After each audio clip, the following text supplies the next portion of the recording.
Hello, and welcome to the Exponential Growth Podcast, powered by Analyst Investors. I'm your host, David Olivencia, co-founder of Analyst Investors, and a passionate advocate for leveraging innovation and technology to drive success. In this podcast, we'll dive into the strategies that top leaders, investors, and entrepreneurs are using to navigate and thrive in this era of accelerating technological change. Whether you're looking to lead more effectively, make smarter investments, or understand how to harness disruptive technologies for exponential growth, this podcast is for you. Each episode will feature conversations with visionary thinkers, industry pioneers, and innovative leaders who are redefining what's possible in today's rapidly evolving world. So if you're ready to start and stay ahead of this curve, let's get started. This is Exponential Growth. Well, excellent. And welcome everyone to a live edition here of the Exponential Growth Podcast. You know, I'm in New York.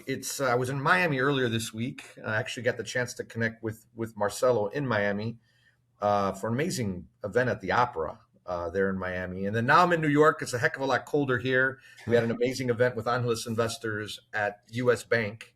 And then I'll be heading back home to Chicago, where it's probably even a little bit colder. But there's so much going on in the AI space right now. And then, you know, I saw a post from Marcelo last week, or maybe this past couple of days, maybe on Clawbot, and it kind of piqued my interest. And then I started reading and finding my feed with a lot of kind of explosion in what this Clawbot is.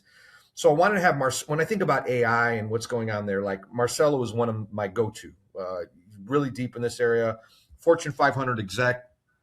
He hosts the tech series that's under the Executive House brand. I think Executive House, and they sponsor my newsletter and everything like that. They just hit, I think, 15,000 followers on YouTube or so, and just they're exploding. Marcelo's the co-founder of Ascent, and is the author of a book called Figure Eight on Amazon. So check that out as well. Marcelo, welcome. We're gonna jump in. How are you? I'm doing well, David. Well, thank you for having me in your podcast. Thank you very much. Excellent. Well, this thing called Clawbot or Modbot is exploded. I saw a little bit of it. I saw little demos and how you can use it. It seemed very, very interesting. I want to give the listeners out there a little bit of perspective on what it is and maybe how it fits in this overall AI battle that's out there. Maybe if you can just share kind of the AI battle that's out there and where Clawbot fits to start. No, absolutely. Maybe the easiest way to think about Clawbot, right? Which, by the way, changed the name to Modbot. Modbot, right? Yeah.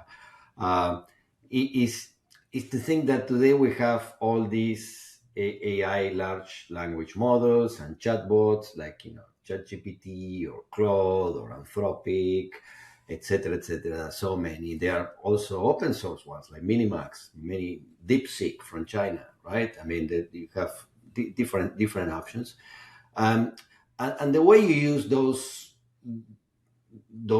LLMs today or those bots like ChatGPT is like, you know, you go to a website or you go to your app and you ask a question, right?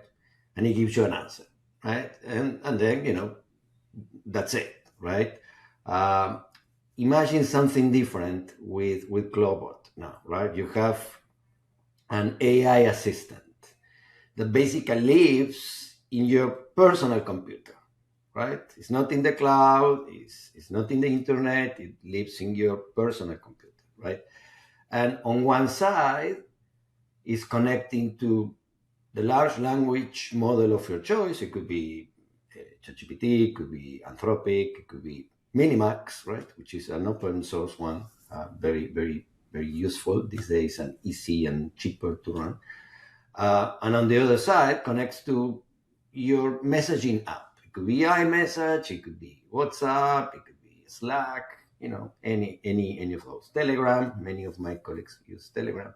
So instead of, I would say, waiting for you to ask questions, this AI assistant can actually do things for you, right? I mean, can monitor your websites of your choice. It can check your calendar. It can read your emails. It can answer your emails.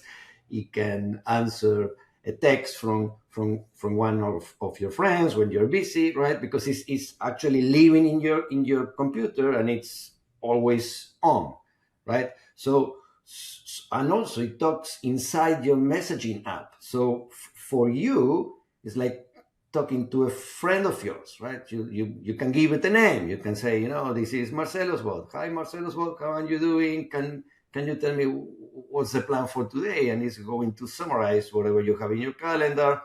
You can ask to check the weather. You can ask many things. Sometimes I think it's what Alexa was expected to be. And Alexa it's that thing is, I mean, I don't know. I was doing it the other day, and I'm just like, "Oh, Alexa, you're in trouble. This is you're horrible." and he's over there. Hey, Alexa, if you're listening to me, you're horrible. You're done. Throw in the towel because the other technology is so much better. It's like, oh, no, Alexa, can you read it to me? No, sorry, I can't read it to you. I'm like, if you can't even read something, it's frustrating sometimes. Unfortunately, I love AWS. Don't get me wrong. I mean, I think they're doing great things, but I was expecting much more from those devices, but you have and by the way, I'm sorry, I meant Siri. I'm sorry if I said Alexa. I'm sorry, I meant Siri. Okay. So Alexa, you're great. Alexa, you're great. No, my buddy, I was just with Amazon this past week. They're doing some great things. I meant Siri because I was with on my iPhone. So sorry about that. No problem. So this is an AI assistant. This is the base. When we're talking about agentic AI, this is happening, right? And it's happening.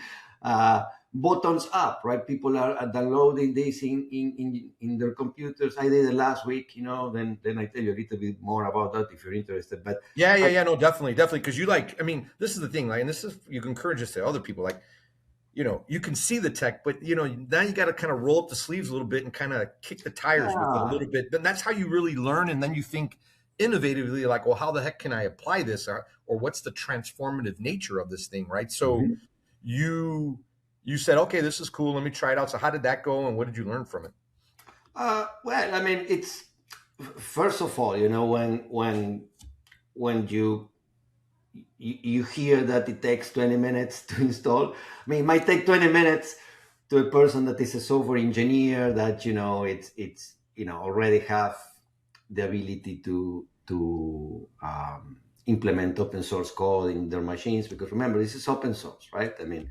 So you really need to download that. You need to use a command console line. So it's not difficult, but it took me like 2 hours and a half, right? Oh yeah. So like my mom's not gonna be installing it anytime soon. Yeah, it's not something that you install in an app that you download from the App Store and drives you. It helps you. It gives you prompts. It asks you to give a name and a personality. Do you want me to be more friendly or less friendly or more deep into research? But what I personally did is, since I didn't know the security, I would say implications of having this, is I got an old MacBook Pro that I haven't used for many years. I set it up. I basically create throwaway accounts, Gmail. I did Chrome for a web browser. I created also a throwaway account in WhatsApp, right? With a different phone number that I got from Google Voice. And I started to play with Clawbot, right? And I didn't do crazy things. For example, what I did is asking to read the emails. I forward many emails to that account, and I said, what are the priorities for this week based on the emails I have, and send me a message in WhatsApp saying, okay, Marcelo, this is what you have. Your wife is asking you to provide your travel schedule, because it was. Honestly, it was very good. I connected with OpenAI because I already have the API for OpenAI. So OpenAI was the brain of Clawbot. So was it sucking your emails then into OpenAI, and then OpenAI was doing the intelligence, and then Yeah, putting it yeah. out That there. I mean, think about Clawbot is like your hands and mouse on the keyboard, right? And you still have your LLM behind, right? You still Yeah, have, whatever LLM you Anthropic want to or use. what you do, it will send it right over there, and but manages your computer 100%. It was my hands on and mouse on that notebook Pro that I use, as a test, and did that. Then I think I forward many different calendar invites, and I asked to find what were the most important meetings based on the The emails. descriptions, and they gave me a good sense. And the last thing I did, which was the most, I would say, complicated one, was I asked Clawbot to get into the website of my health club and find a fitness class that actually matches my calendar, right? When should I go to have my spinning class? And that was a little bit more difficult because he has to actually access the website and was asking questions about my username and this and that. Got into the calendar. I think I got some problems with pop-ups in the website, so we came back and forth. He came back. We came back with Yeah. two or three recommendations, saying, you should take a spinning class on Tuesday morning. I don't remember, right? Or Friday afternoon. I think it will fit good because you need to commute. And I tell you, it's scary. Yeah, no, because it's like where my brain goes. Like, it's a bit of the implications that we know that are coming, but it is really a strong co-pilot that's can look and manage and help you be more, it will be more efficient. Now it's in its early stages, right? But you can imagine that I would say these technologies are only going to get better. They're only get better. They're only get easier. They're only get, smarter, more efficient. Um, and so there's a lot of really cool things that are coming. Now you touch a little bit on security. What any worries on security, or what do you think about because Well, they have access to every yeah. I think I I think there are two aspects of security, right? I mean, first you need to understand you're giving Clawbot or Modbot access to your computer, so it can do anything, right? right. I mean, And I all my mean, emails, right? And all my emails, right? well, it can send emails on your behalf if you give the permissions. That's the reason I created Yeah. throwaway accounts with only read access to a fake account, right? Yeah. Account I already deleted the account, right? So because I wasn't so sure. So I have to think about how to do the testing. Some people Yeah. are downloading this and giving access to their email account. I Yeah. would say I'm careful. not feeling comfortable myself doing that now. Some people will feel comfortable. I don't do that, right? So first, you need to understand you're giving this agent access to your computer. It can install things. It can access any single open tab in your website. So if you have your bank account there Totally. or your password manager, and you never know. Open source also, these days what has been happening is that there is a link in where you really get the code for this, but there are fake links that look like Clawbot, and you are actually downloading a version of that open source thing that has malicious code inside.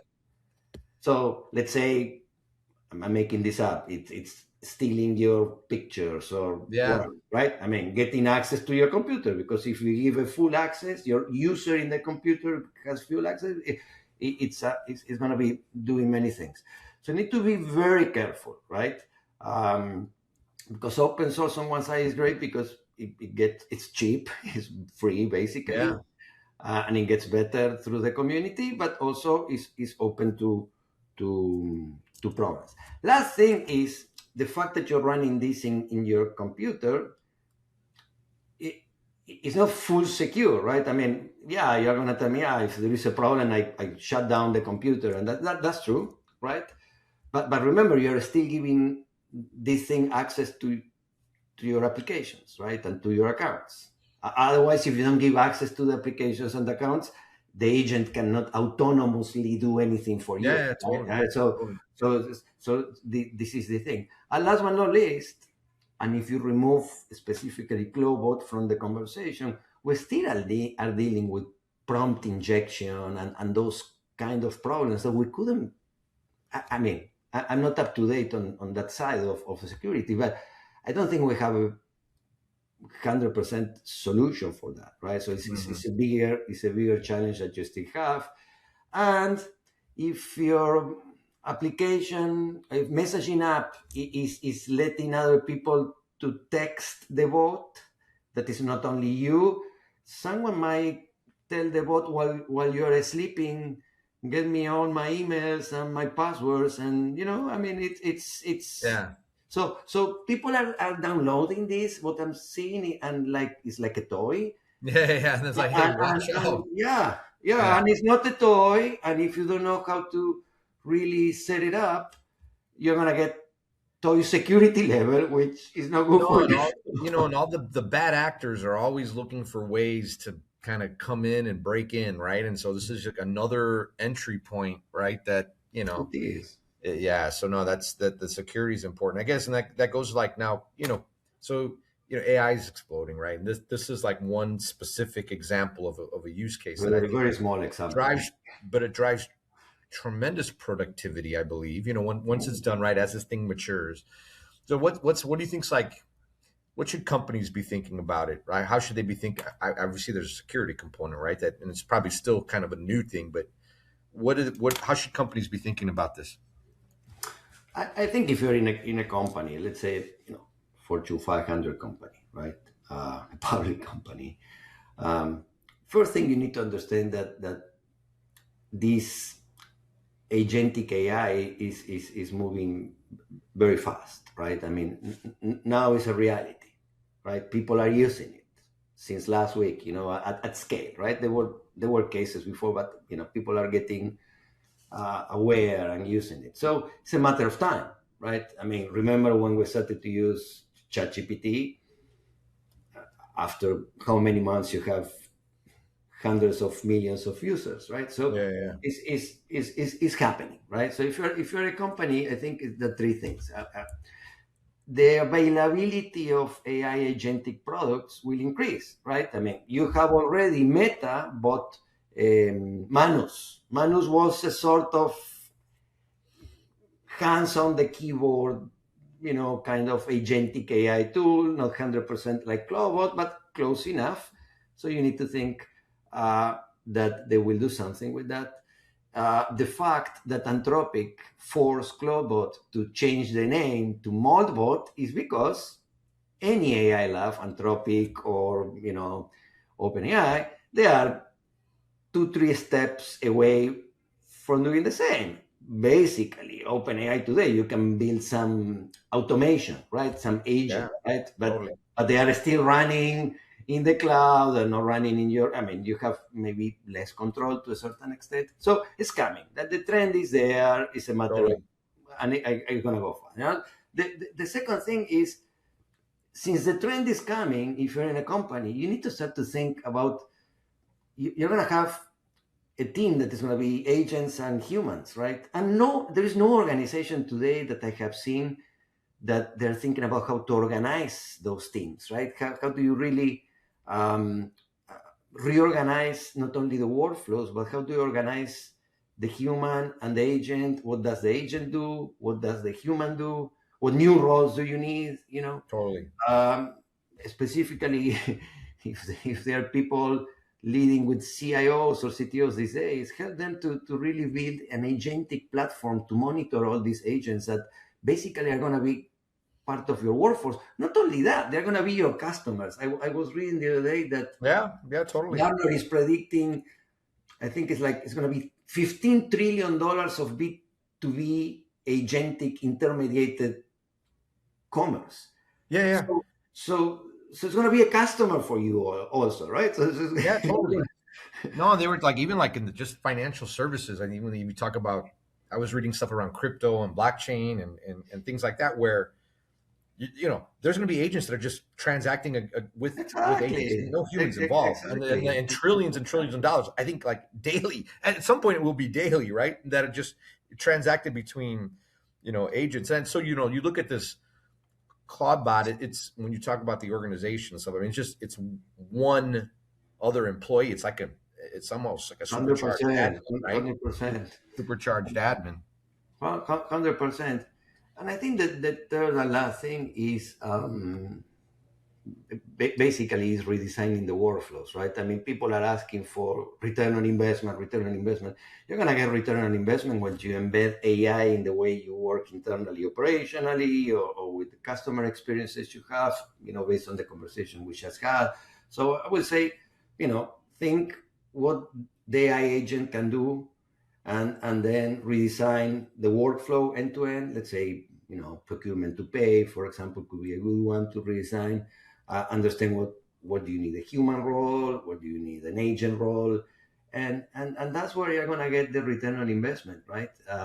Otherwise, it's if you keep using it as a chatbot, it's very difficult to identify return on investment on AI, because it typically goes under the radar, right?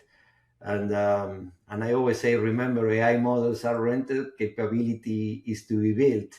So executives in companies, the main responsibility they have is build the organizational capability to use AI securely and get the return on investment. That's the race. The race of the models is above and beyond all of us. It's 5-6 companies fighting. Let them fight.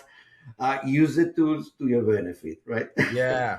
No, and and I think the one thing that and maybe I'll get your final thoughts here is like, and I'm going to do a little synopsis of what World Economic Forum, right, and what some of the leaders are kind of thinking that came out of there.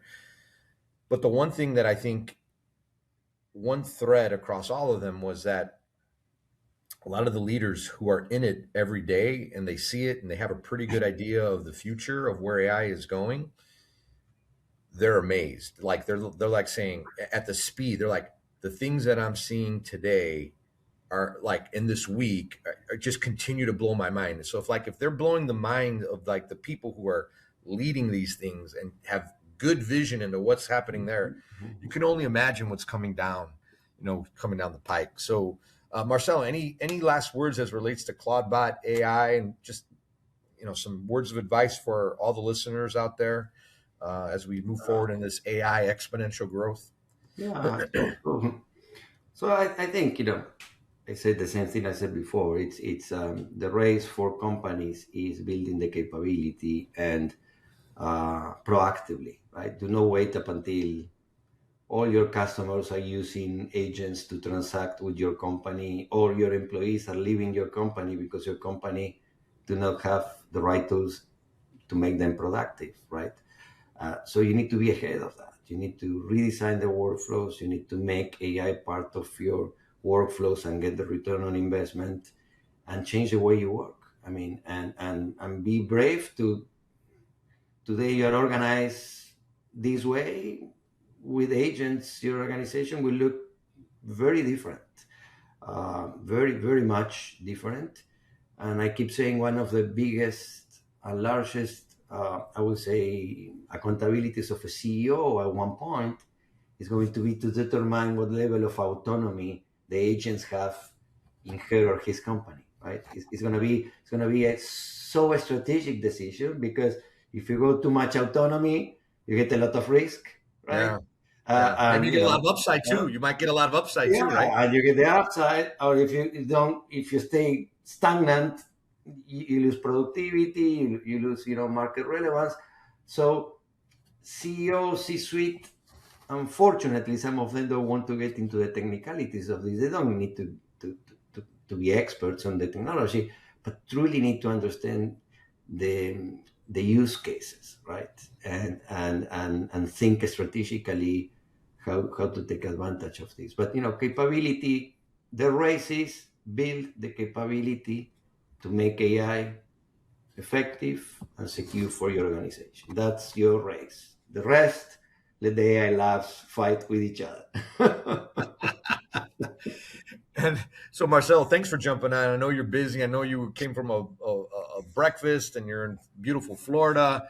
But I know so you got a lot of stuff going on with Executive House Tech Series. I know there's some things you can share, some things you can. Any kind of little sneak peeks of all the great things you got coming up on the Tech Series that you can share? Yeah. Well, I mean, first, Executive House is growing specifically first with the CEO series that has like 70 episodes. When we have Will Salvi interviewing very interesting CEOs across different industries, and we go into the difficult questions, not only about the business, but how they lead. And then we started the tech series last year with 13 episodes, one roundtable. And this year we are switching the mix to half of the episodes are going to be individual episodes, much more roundtables, because roundtables are going to be around specifically topics like AI governance, right? Or organizational redesign because of AI becoming, as you said before, an employee. So, look forward to many new things, events around the Executive House branding, because it's, we really love the show, but what we really love the most with the team is meeting the people, and what happens during the show everyone knows, but the conversations you have before and after, and you learn so much about them and how they are doing things, how they are leading, how they manage all this uncertainty and exponential growth. It's